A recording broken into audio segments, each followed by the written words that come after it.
Bonjour à toutes et bonjour à tous. Alors nous allons continuer à naviguer en compagnie de la trifonctionnalité, du ternaire et de la tripartition. Avant de vous dire quelques mots sur l'ouvrage Avant nous le déluge de Jean-Loïc Lequelec, eh bien, je vais vous faire part d'une vieille lecture, d'une lecture de jeunesse qui, eh bien, pour le coup, conditionne la manière dont j'organise les choses sur ma petite étagère, en fait. Alors, c'est un peu tardif comme aveu, mais bon, c'est pas très grave. Ce livre n'est autre que Les mots et les choses de Michel Foucault. Alors ici, bien, ce qui moi m'intéresse au sein de ce bouquin, c'est qu'effectivement, il distribue, il distribue ses thématiques en 3 temps. Et il pose une question vraiment fondamentale, c'est-à-dire comment le pouvoir va être instruit par le savoir et de quelle manière il va y avoir une évolution, comment le savoir finalement bien va faire évoluer aussi les pouvoirs.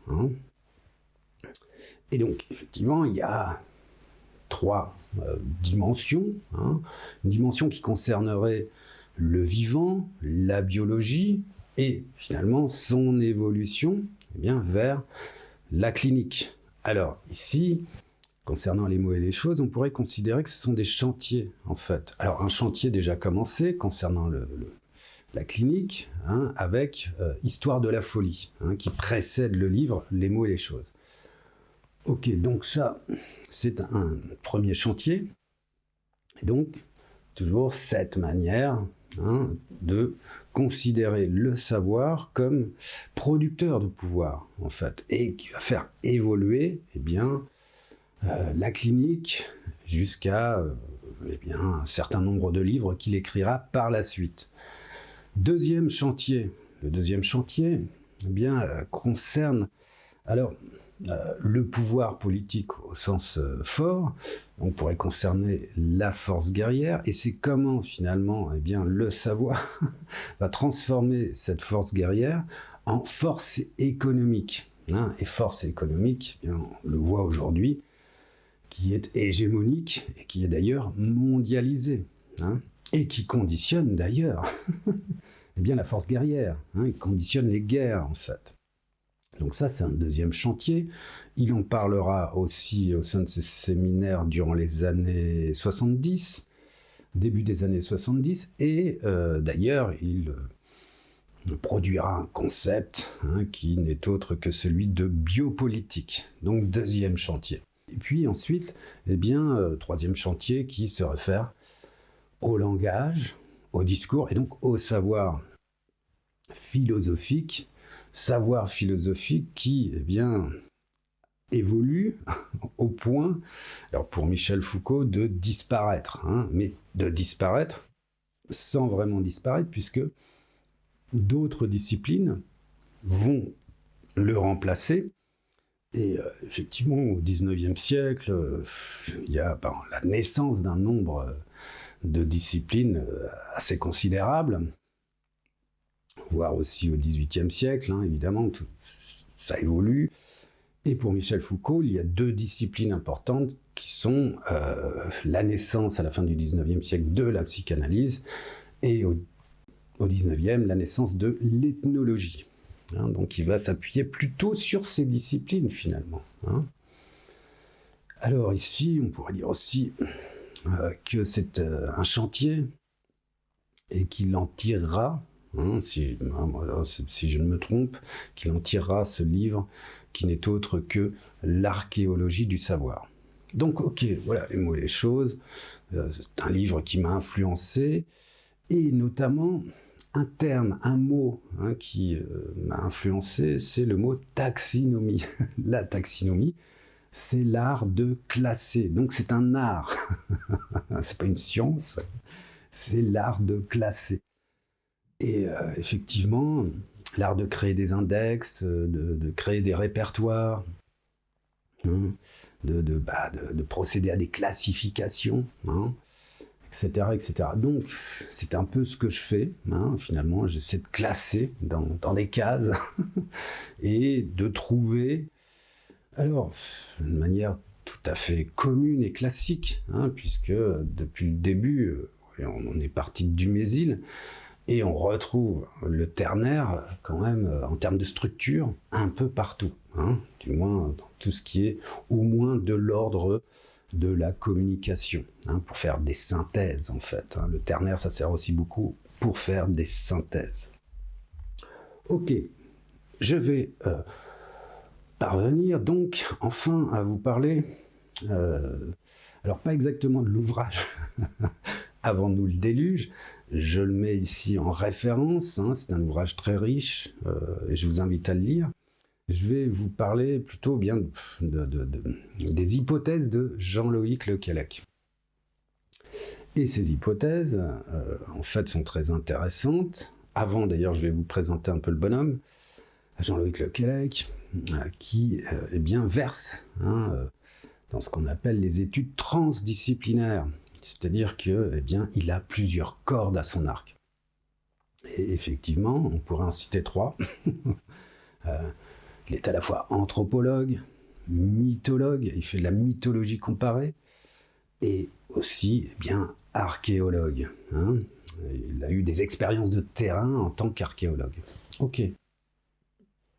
Jean-Loïc Lequelec, eh bien, avec toutes ces cordes à son arc, eh bien, nous offre en fait des hypothèses très pertinentes. En tout cas, pour moi, sont très pertinentes. Et ce, en relation notamment eh bien, à son dernier ouvrage. Alors, ce qui va nous amener, évidemment, progressivement sur la question du mythe et sur la question que je veux poser au sein d'un mythe particulier, qui n'est autre que le plongeon cosmogonique. Mais donc là, on va s'arrêter un petit peu sur son dernier ouvrage et sur son hypothèse.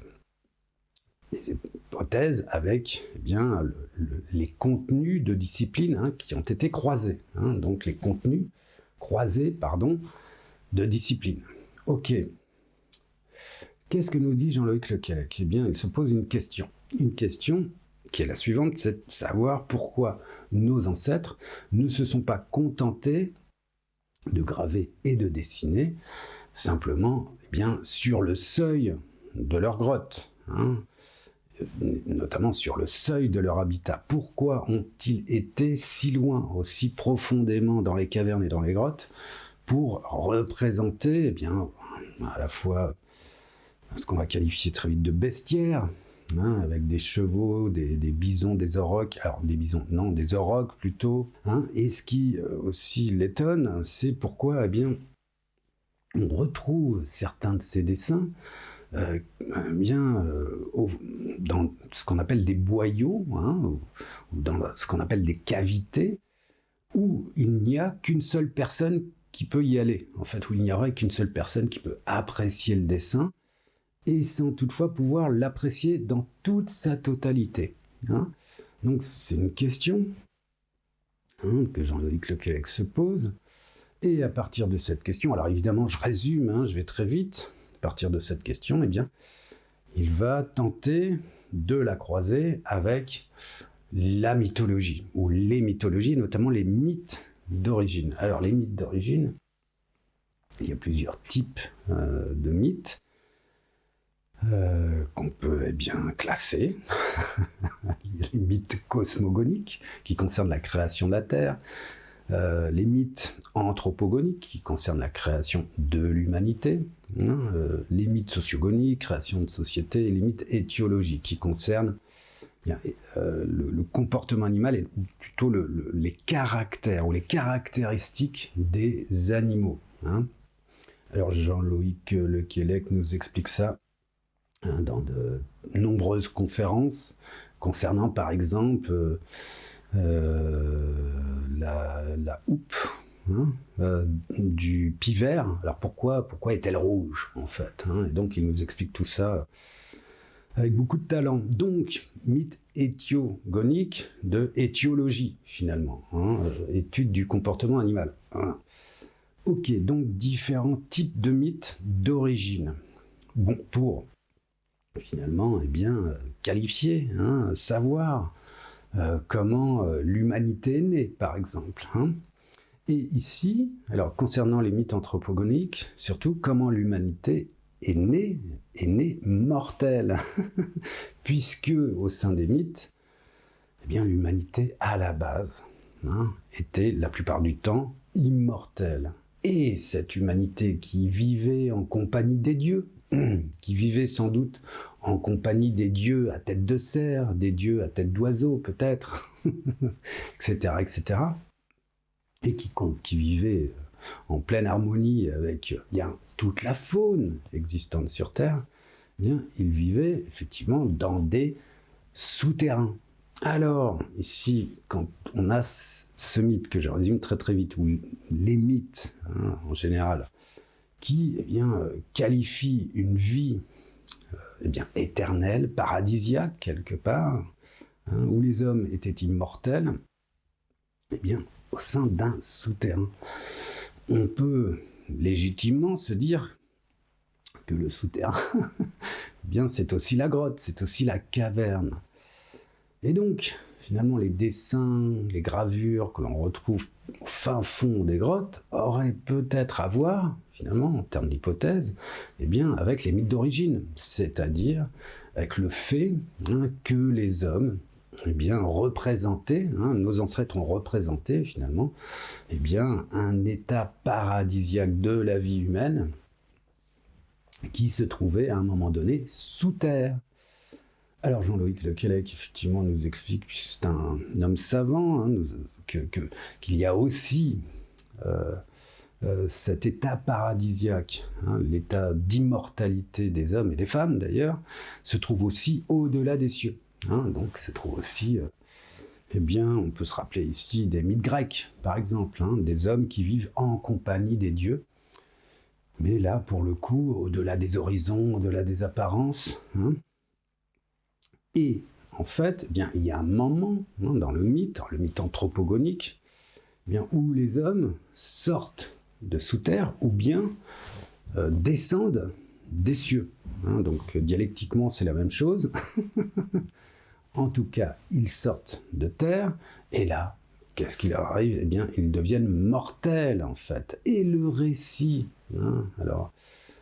mythe en grec se dit mutos, et mutos veut dire récit. Donc le récit racontait une communauté, une communauté d'individus. Et là, pourquoi ? Il a une fonction. Il est là pour dire nous ne sommes plus immortels, parce qu'il y a la peur, la crainte de la mort. Les hommes se demandent évidemment pourquoi il est nécessaire de mourir, pourquoi la fatalité.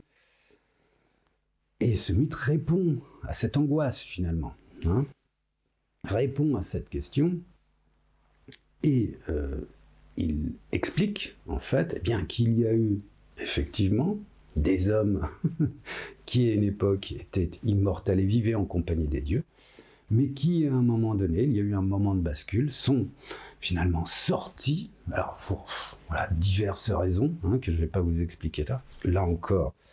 Le livre l'explique, les conférences sur Internet de Jean-Loïc Lequelec l'expliquent aussi, de manière un petit peu plus détaillée. Mais en tout cas, il y a une sortie, et là, rencontre, je dirais, avec la vie et la mort. Vie terrestre, donc. Alors ici, ce qui est intéressant, c'est de comprendre la fonction du mythe. C'est-à-dire qu'effectivement, il y a eu un passé qui est révolu, il y a un présent contemporain. Présent contemporain, qu'on veut s'expliquer, on veut savoir, on veut comprendre comment ça fonctionne, et on veut trouver des raisons. Et effectivement, au milieu, il y a un événement, un moment de bascule, qui fait que on est passé d'un état à un autre, donc d'un état passé, on va dire là pour le coup d'immortel, à un état présent de mortel. Et c'est ce moment de bascule, moi, qui m'intéresse. Et a priori, apparemment, nous explique Jean-Luc Lequelec, eh bien, on trouve ce moment de bascule dans tous les mythes. C'est la fonction du mythe, finalement. Ok. Et on verra ça d'ailleurs avec le mythe judéo-chrétien et avec Adam et Ève plus tard. Ok. Moi, ce qui m'intéresse, effectivement, je vais repartir du mythe, mais d'un mythe qui, en fait, n'est autre que le plongeon cosmogonique. Et là, ça concerne, effectivement, les mythes cosmogoniques. Jean-Loïc Lequelec nous dit eh bien, que ce mythe a été repéré, collecté, on va dire, 487 fois. Donc c'est un peu le mythe star. C'est un des mythes qui eh bien, a été, on peut le dire comme ça, le plus diffusé sur Terre, en fait. Et un des mythes les plus archaïques, en fait. Donc, le mythe cosmogonique m'intéresse, effectivement, parce que, eh bien, il y a une séquence, et cette séquence, effectivement, c'est le moment de bascule, notamment concernant la création de la Terre. Donc, on reprend, il y avait bien un passé, un passé qu'on pourrait qualifier comme ça de mythique, dans lequel eh bien, se trouvait une terre, mais une terre qui était recouverte d'eau. À la surface de cette terre, eh bien, volaient des dieux. Ils ne faisaient pas du surf, mais volaient un ensemble de dieux, ou un dieu, si vous voulez. Et, à un moment donné, eh bien, ces dieux décident de créer la terre. Donc, la terre sur laquelle nous reposons nos baskets, actuellement. Et donc, effectivement, il fait appel, ce dieu ou ces dieux, font appel, si vous voulez, à des oiseaux.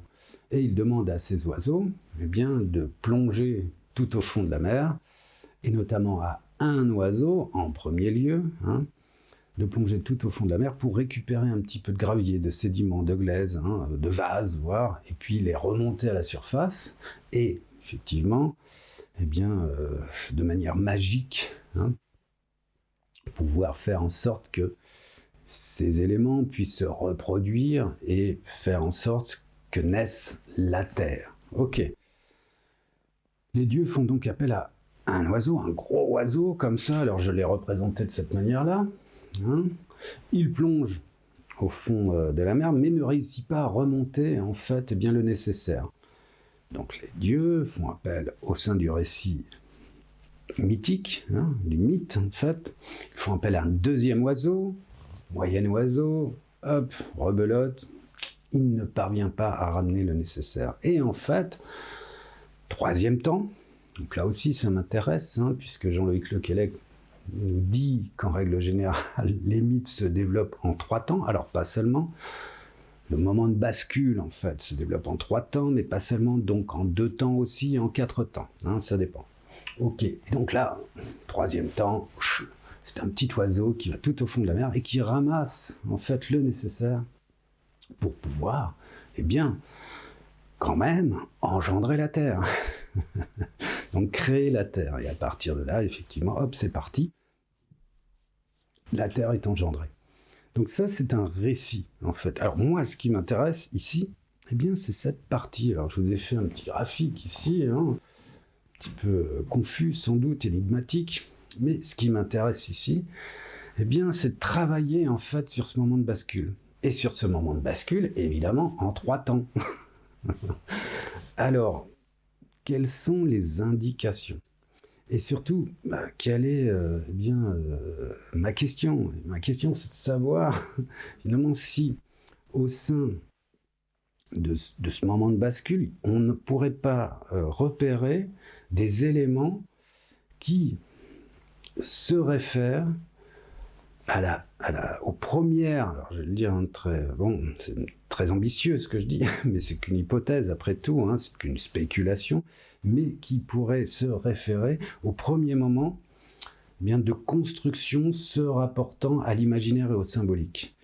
Et donc, au fait qu'on puisse comprendre que déjà, dans ce moment de bascule, dans cette séquence, en fait, en 3 temps, bien, on trouve des éléments qui nous permettent, en fait, de nous référer à cette étagère en ternaire, et de nous référer finalement à une logique ternaire, en fait.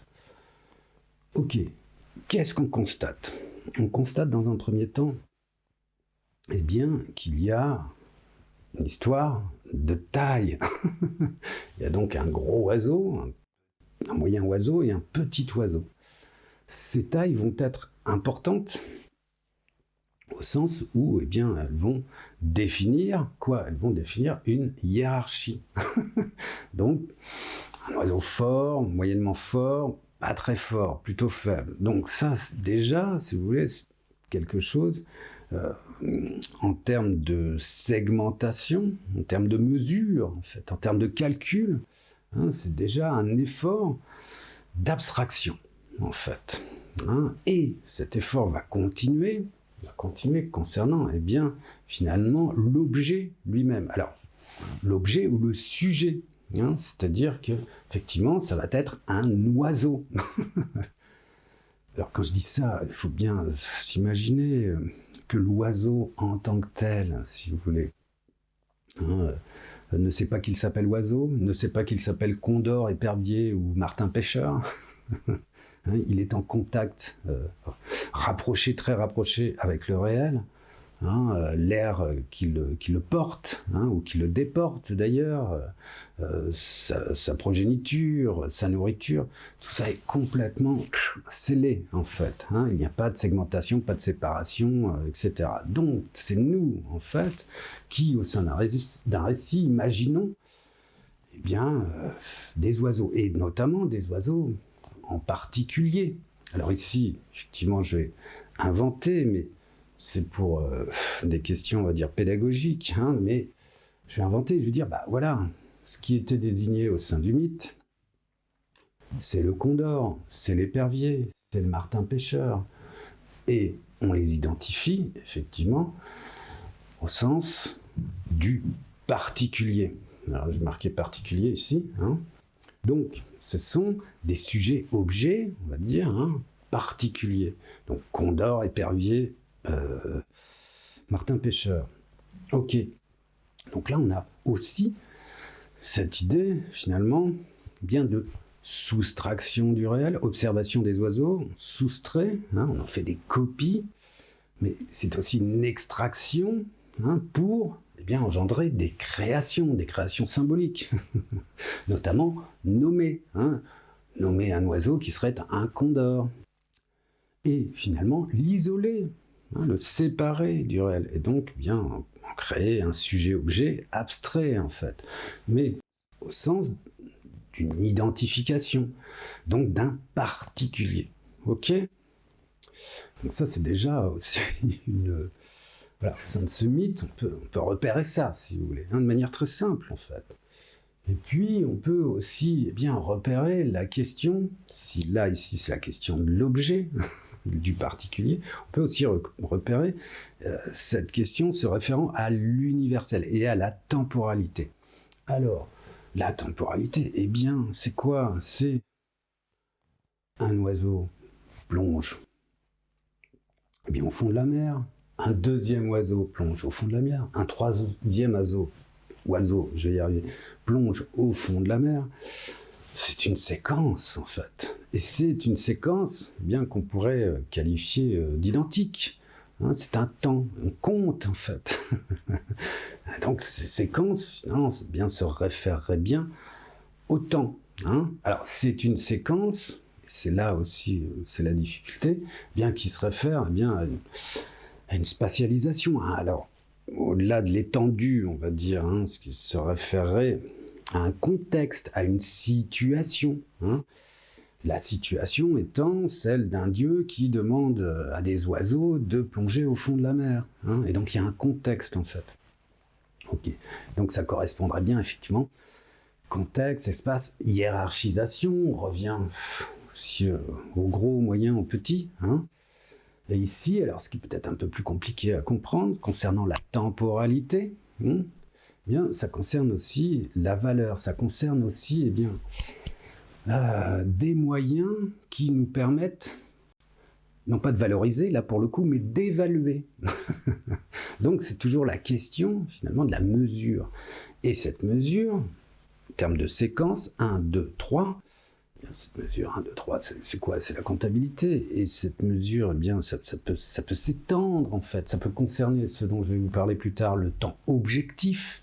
Hein, ça concerne, eh bien, effectivement, on pourrait le dire comme ça, une durée, hein, ou une étendue temporelle. Alors, j'écarte les bras comme ça pour dire qu'effectivement, à partir du 1, 2, 3, eh bien, on peut aller jusqu'à l'infini comme ça. Hein. Et donc là, c'est l'idée de valeur au sens d'évaluation, hein, mais d'évaluation finalement se rapportant eh bien, à des unités comptables. Hein. Premier temps, deuxième temps, troisième temps. Ok, donc valeur, et là, ici, je l'inscris évidemment au sein bien de l'universel, en fait. On va voir après pourquoi. Alors, ici, on reprend la situation, le contexte, l'espace, hein, qui eh bien, va aussi désigner une hiérarchie, une forme de hiérarchie au sein du récit. Alors, effectivement, là, c'est pas le plus fort qui gagne, c'est le plus petit. Hein, donc, bah, la hiérarchie, finalement, peut s'inverser. Hein. Ok, donc on a, finalement, une superposition de combinaisons ternaires. Identité, hiérarchie, valeur, particulier, universel et singulier. Alors, le singulier, c'est ça qui est intéressant, puisque quelque part, c'est la synthèse du particulier et de l'universel, qu'on aurait déjà au sein de ce bout de récit, hein, qu'on aurait déjà au sein de ce moment de bascule, du mythe. Alors, pourquoi je dis ça? Eh bien, parce qu'en fait, l'idée, c'est aussi d'appliquer ce petit graphique à d'autres particuliers. Là, je vous ai parlé, finalement, bien des oiseaux. On pourrait dire, avec une autre proposition en 3 temps, hein, on pourrait parler de Socrate, de la golden, la pomme golden, et on reprend l'oiseau du condor. Ok, le condor, comme Socrate, comme la golden, c'est du particulier. Identifié, hein, on les a, participe d'une identification. Particulier, eh bien, que l'on peut voir, que l'on peut saisir au sein du réel. Hein. Ce particulier, effectivement, eh bien, va participer à une valeur universelle. Valeur universelle qu'on peut entendre comme générique, c'est-à-dire que la golden, eh bien, c'est quoi? Ça participe des pommes en général. Socrate participe eh bien, de l'humanité, hein, et le condor participe bien des oiseaux, hein, de l'ensemble des oiseaux. Alors quand j'élargis les bras comme ça, eh bien, les oiseaux, en termes de valeur universelle, si vous voulez, ça va du ptérodactyle, du moins si on considère le ptérodactyle comme un animal volant, donc comme un oiseau, du ptérodactyle justement jusqu'au condor, ou à l'épervier, ou au martin pêcheur. Et donc c'est générique le mot oiseau. Pareil pour l'humanité. Hein. L'humanité, c'est une valeur universelle au sens où eh bien, c'est contenu dans un temps assez large. Et pareil pour la pomme, puisque effectivement, on a repéré dernièrement, archéologiquement, hein, on pourrait dire ça comme ça, qu'il existait des pommiers depuis très très longtemps, en fait. Ok. Donc on a cette dimension universelle temporelle. Ok. Je reprends avec notre Socrate, avec la golden, avec le condor. Ici, on les déporte à cet endroit-là. Eh bien ici, c'est effectivement une situation, c'est effectivement un contexte, c'est effectivement eh bien, quelque chose qui aurait à voir avec la spatialisation, avec l'étendue, avec l'espace en fait.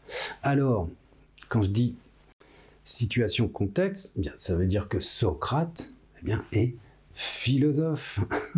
Il est philosophe où? À Athènes. Le condor, c'est pareil, c'est... Alors là, pour le coup, hiérarchiquement aussi, c'est en quelque sorte ce qui domine, hein, puisque le condor domine la cordillère des Andes. C'est l'oiseau de la cordillère des Andes. Donc là aussi, espace, situation, contexte. Hein. synthèse entre le particulier et l'universel, si vous voulez, pour donner le singulier. Et enfin, alors la golden, c'est là où c'est peut-être plus compliqué, hein, c'est-à-dire que la golden, eh bien, qu'est-ce qu'elle domine, dans quel espace elle s'inscrit? Eh bien, nous pourrions dire, effectivement, que la pomme golden est ce fruit qui est le plus consommé en France. Bon, là vous avez la situation géographique, la France, le territoire, finalement, l'espace, et effectivement, une hiérarchie hein, qui se référait à cette pomme qui est la plus consommée. Hein. Ok, donc, on retombe un peu, c'est ce que j'essaye, hein, de retomber toujours sur mes pattes, comme ça. On a l'identité, la hiérarchie, la valeur qui est bien échevillée aussi au particulier, à l'universel et au singulier. Et en fait, eh bien, je crois que ce mythe, ce basculement, ce mythe qui permet ce point de bascule, qui permet d'engendrer la Terre, on retourne sur le plongeon cosmogonique, hein, sur cette idée qu'il y a eu un passé, et puis finalement, eh bien, un événement, hein, on pourrait appeler ça comme ça, un événement qui va permettre finalement eh bien, un présent, notamment eh bien, la naissance hein, de la Terre, hein, telle qu'on la connaît. Ok.